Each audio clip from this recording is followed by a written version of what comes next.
안녕하십니까. 뉴스데스크 원주입니다. 원주와 영월에 건조특보가 내려진 가운데 강원 전역에 강풍주의보가 발효돼 산불 등 각종 화재와 시설물 안전에 각별한 주의가 필요합니다. 바람이 강하게 불면서 오늘 오후 3시 40분쯤 횡성 시외버스터미널에 비가림 시설이 떨어져 주차돼 있던 차량 10여 대를 덮쳤지만 다행히 인명피해는 없었습니다. 낮 기온은 원주가 23.7도까지 오르는 등 평년보다 10도 넘게 올라 포근했지만 미세먼지가 하루 종일 나쁨 수준을 보이면서 오늘 오후 4시를 기해 영서 남부 권역에 미세먼지 주의보가 발령됐습니다. 강원도가 경북, 경남 지역에서 발생한 대형 산불 진화를 위해서 헬기 5대와 진화 인력 100여 명을 추가로 지원했습니다. 강원도는 지금까지 헬기 17대와 진화 인력 400여 명 등을 지원했으며 도내에는 헬기 9대가 산불 대응 태세를 유지하며 비상 대기 중이라고 밝혔습니다. 이번 지원으로 강원 헬기 권역은 기존 8개 권역에서 5개 권역으로 재편됐고 산불 발생 시 인접 권역 헬기가 즉각 출동해 공조 진화에 나설 수 있도록 대응 체계를 강화했다고 설명했습니다. 국내 과학수사에 중추적인 역할을 해온 국립과학수사연구원이 창립 70주년을 맞았습니다. 올해는 급발진 사고 차량 등을 실험할 수 있는 법공학동이 새로 개청하면서 역량이 더 높아질 거란 기대가 큽니다. 유주성 기자입니다. 지난 2013년 원주로 이전한 국립과학수사연구원이 올해 창립 70주년을 맞았습니다. 우리나라에서 최대 그리고 최고의 과학수사 감정기관으로 자리를 잡았다고 생각을 합니다. 국민들의 신뢰가 저희들을 받게 됐다는 게 큰 성과라고 생각을 합니다. 국과수는 1955년 내무부 산하 국내 유일 감정기관인 국립과학수사연구소로 출범해 2010년 국립과학수사연구원 승격, 2013년 본원 원주 이전 등을 거치며 질적, 양적으로 성장해왔습니다. 창립 첫해 480건이던 감정 건수는 기하급수적으로 증가해 1999년 10만 건을 돌파했고 2024년에는 78만 건을 넘어섰습니다. 국과수는 우리 사회의 굵직한 사건 사고 해결에 기여해왔습니다. 1995년 삼풍백화점 참사 때 사망자 신원 확인을 위한 DNA 분석 기법을 적용했고 2010년 천안함 폭침 사건, 2017년 최순실 태블릿 PC 감정 등 사건 규명에도 큰 역할을 했습니다. 또 신종 마약을 세계 최초로 규명하고 장기 비제 사건 등 각종 범죄 해결의 단초를 제공하기도 했습니다. 380억 원이 투입돼 이번에 개청한 법공학동은 이런 국과수의 역량을 더욱 강화할 것으로 기대됩니다. 안전, 교통, 디지털 분야의 실험실들이 마련돼 최근 감정 의뢰가 급증한 급발진 사고의 원인을 더 명확하게 규명할 수 있게 됐습니다. 앞으로는 급발진 차량 감정도 더 정확해집니다. 사고 차량이 들어오면 가상의 주행 공간에서 엑셀과 브레이크를 밟으며 주행을 해볼 수 있습니다. 기존 같은 경우에는 바퀴를 실제로 굴리지 않고 단순히 이제 그 변속 레버를 N단에 위치해 놓은 상태에서만 구동 테스트가 가능했는데요. 지금 보시는 장비에서는 실제 이제 그 드라이브 상태에다가 놓고 차량의 구동 테스트가 가능하다라는 그 차이가 있습니다. 화재 사고 현장도 기존 2차원 평면 사진이 아닌 3D로 보존해 감정의 정확도를 높였습니다.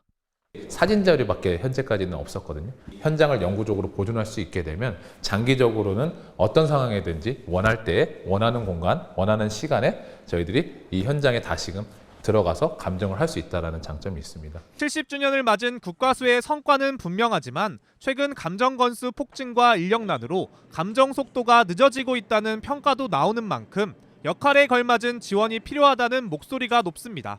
MBC 뉴스 유주성입니다.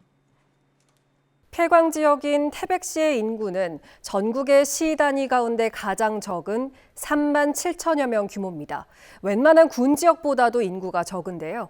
빠질 대로 빠진 인구에 출산 양육 지원금을 1억 3천만 원까지 늘리는 등 인구 감소를 막는 데 사활을 걸고 있습니다. 보도에 조규환 기자입니다. 지난달 기준 태백시 인구는 3만 7,734명, 1년 전보다 732명이 줄었습니다. 2022년 8월 인구 4만 명 선이 붕괴한 이후에도 매달 50명에서 100명 안팎씩 줄고 있습니다. 원주시 인구의 10분의 1 수준이고 군 단위인 홍천이나 횡성보다도 인구가 적습니다. 지난해 석탄공사 장성광업소가 일찍 문을 닫고 유일한 대학이었던 강원 관광대마저 폐교한 것도 영향을 준 것으로 보입니다.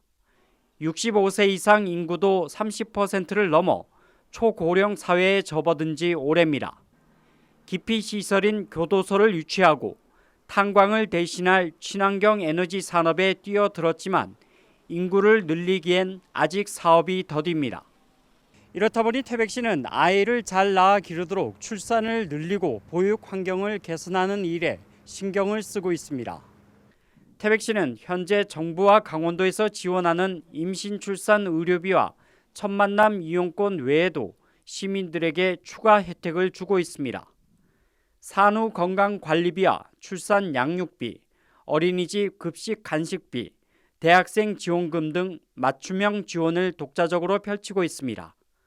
아이가 태어나서 대학생 때까지 정부와 강원도 지원금을 합쳐 1억 3천만 원이나 되는 돈을 줄 예정입니다. 여기에다 59억 원의 예산을 들여 공공산후조리원과 최신 도서관도 세우는 등 영유아 양육 복지 시설도 늘리고 있습니다. 지방소멸대응기금을 활용해서 첫 생명맞이 아이키움센터, 청정고원 스포츠센터 건립과 같은 다양한 사업도 추진을 하고 있고요. 최근에는 생활인구 확대를 위한 여러 정책도 함께 마련해 나가고 있습니다. 또 강원도의 스테이 시범 사업에 선정돼 청년 창업 유치 등 생활 인구 늘리기에 기대를 걸고 있습니다. MBC 뉴스 조기환입니다. 원주시가 경기도 김포시와 자매결연을 맺었습니다.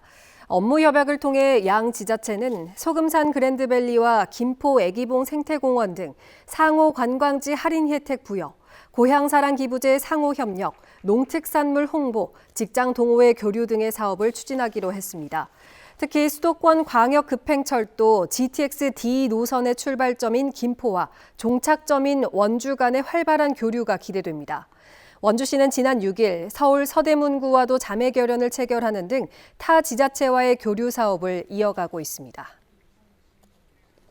군사 보안을 이유로 횡성군 우천면의 비밀리에 대규모 군부대 신설이 추진되면서 주민들이 반발하고 있습니다.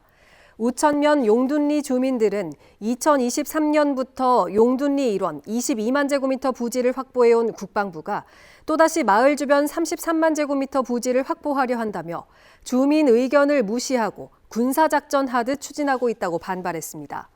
인허가권을 가진 횡성군도 주민들에게 알리지 않고 군부대 신설에 동참하고 있다며 27일 반대 결의대회를 예고했습니다.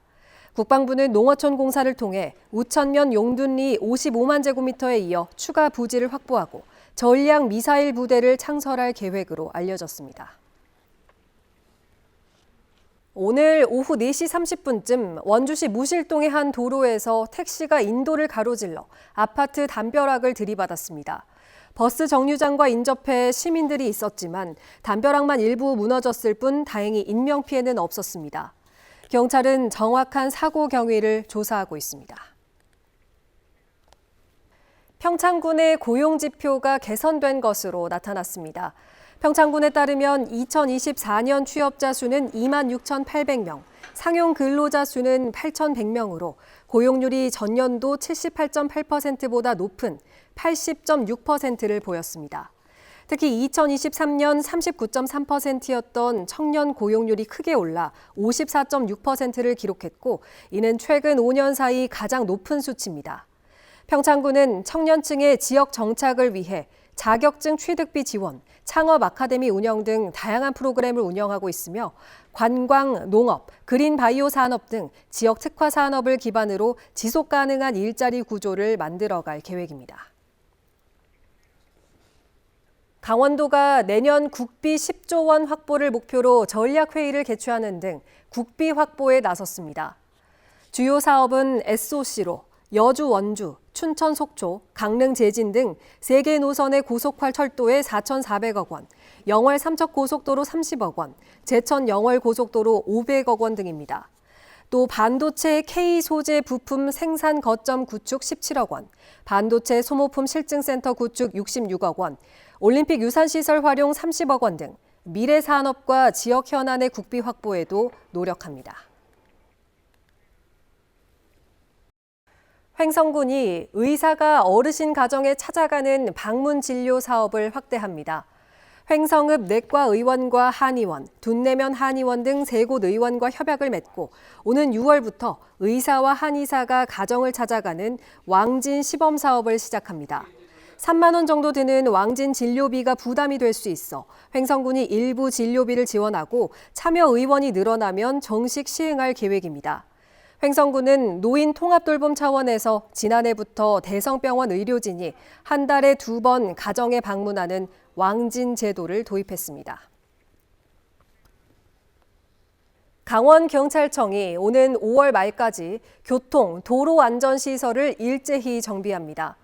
교통신호기와 안전표지, 노면표시, 횡단보도 등의 교통안전시설과 가드레일, 방지펜스, 조명시설 등의 도로 안전시설에 대해서 법령이나 지침에 맞지 않는 시설물을 확인하고 운전자가 혼동할 수 있는 유도선, 노면 표시 등을 개선합니다. 해빙기로 인한 집안 침하나 토사 유출, 낙석 등 급경사지 취약 구간도 선제적으로 점검합니다. 폐기물 처리와 경비, 청소 등 용역 노동자들의 고용 유지를 위한 토론회가 국회에서 열렸습니다. 노동인권 실현을 위한 노무사 모임과 전국민주일반노조, 정의당 이용우 국회의원은 현재 권고에 그치고 있는 용역 노동자 보호 지침의 실효성 확보 입법 방안을 논의했습니다. 횡성군 폐기물 용역업체와 춘천시 교통약자 특별교통수단에서 고용 유지와 승계가 제대로 이루어지지 않는 현실이 사례로 다뤄졌습니다. 지금까지 뉴스데스크 원주였습니다.